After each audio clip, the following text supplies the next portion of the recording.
In practice, this meant intelligence sources would identify a convoy of Allied merchant ships and its track could be assessed.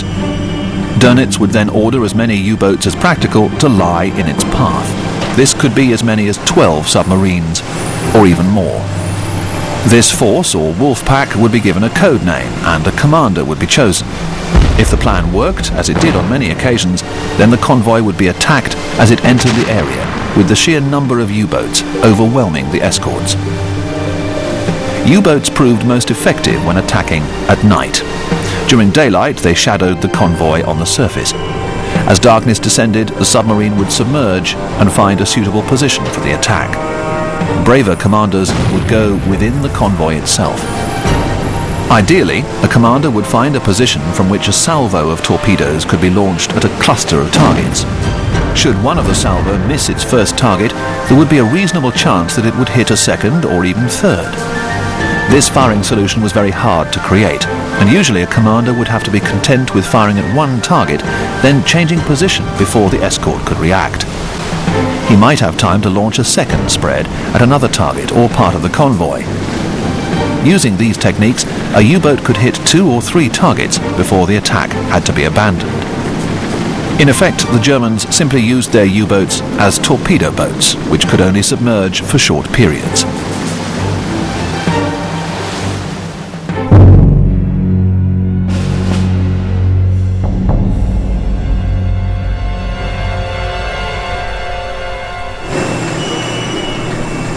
The main objective of the Allies in the Battle of the Atlantic was to get merchant ships into British ports unscathed. If merchant ships were to sail alone, they would be easy prey for German submarines. Even if ships were armed, they would be able to do little against a torpedo attack from a submerged U-boat. The only ships that could sail alone were the large passenger liners like the 2 Cunard Queens, which relied on their speed for protection. Other merchant ships were grouped together into a convoy. A convoy could consist of 60 ships, although most were about 40 strong. They were either fast at about 15 knots or slow at perhaps 10 knots. Convoys were identified by a code that was based on their destination or origin. For example, in the early days, OA coded convoys sailed from the south coast ports, OB from Liverpool, OG convoys went to Gibraltar. Later, the coding system was changed to make life more difficult for the Germans and to reflect the much more complex pattern of convoy use. Ideally, convoys would be escorted, but such was the shortage of escorts at the start of the war that most convoys could only be given naval protection as far as 12 degrees west. Before and after that line, they were on their own. Even if they did have an escort, it would probably be an armed merchant cruiser, plus perhaps 1 or 2 destroyers or trawlers. As more escorts became available, the limit of protection was moved further west until it reached the North American coastline. By late 1941, a convoy could expect to have perhaps 4 or even 6 escort vessels. By 1943, enough vessels existed for some of them to be formed into escort groups that would roam the North Atlantic, ready to reinforce the escorts of convoys under attack, or even go hunting U-boats at will. A convoy could also have 1 or 2 rescue ships attached to it, to release escorts or merchant ships from the obligation of rescuing survivors from ships that had sunk. If an escorted convoy came under attack, the escort ships would attempt to find and destroy the submarine. U-boats could be located using ASDIC apparatus and attacked using depth charges, that is, bombs set to explode at preset depths underwater using pressure detonators. The escort would try to sail over the submarine and drop its charges over the stern onto the target. Later, depth charge throwers were fitted to ships that enabled them to use a wider pattern of charges. The depth charges could damage the submarine enough for it to be forced to the surface and be sunk by gunfire, or even by ramming. This latter was discouraged as it often put the escort out of action as well, and on one occasion the ramming ship, an American destroyer, was sunk with all the crew on board. A well-aimed depth charge could sink a U-boat underwater, although the preferred effect was to explode a charge on either side of the submarine, thus crushing its hull in between.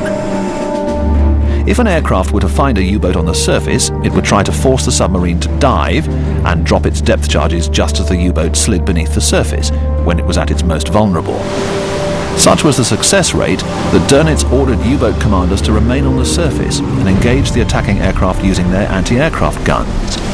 Some even managed to shoot down their assailants, but this was rare. Most U-boats lost, and Dönitz soon changed his mind.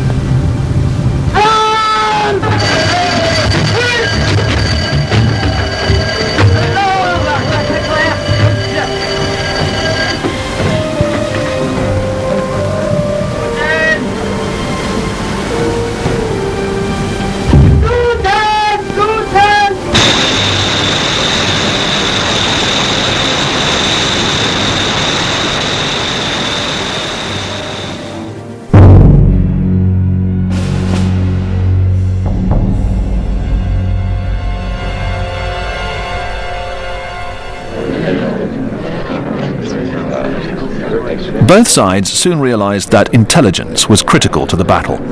The Allies needed to know where the U-boats were, and the Germans had to know the routes of the convoys.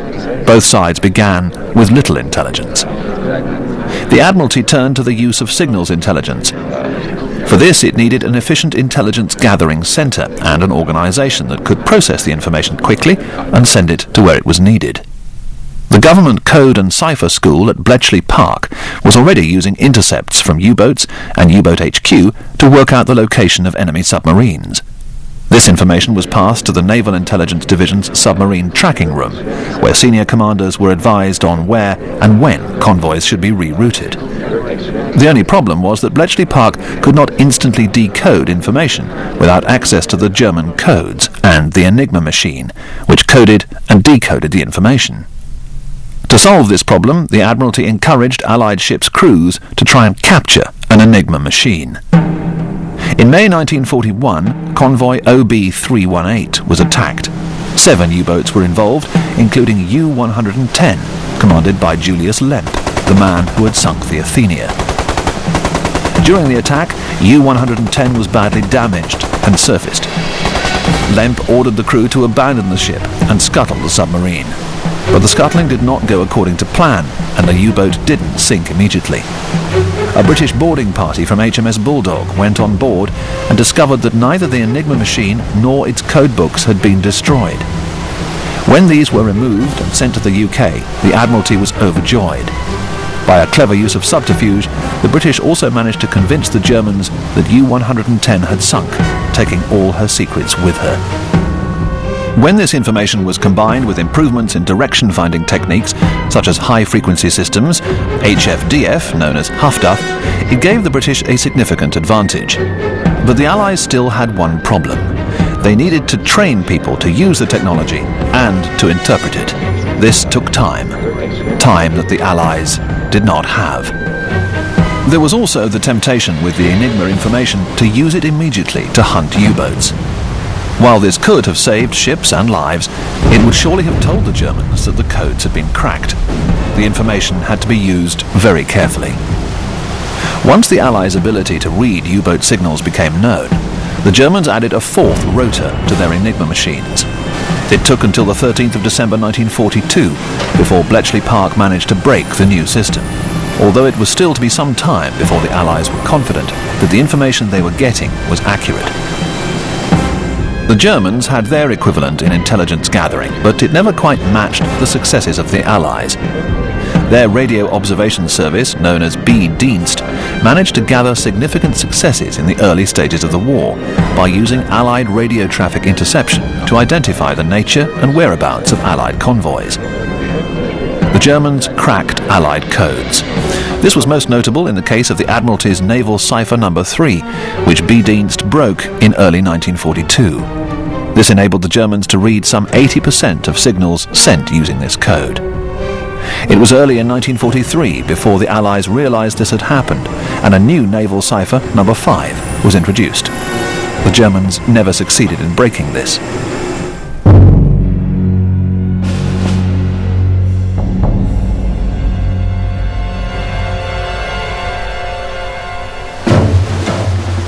The Battle of the Atlantic had begun with the sinking of the Athenia.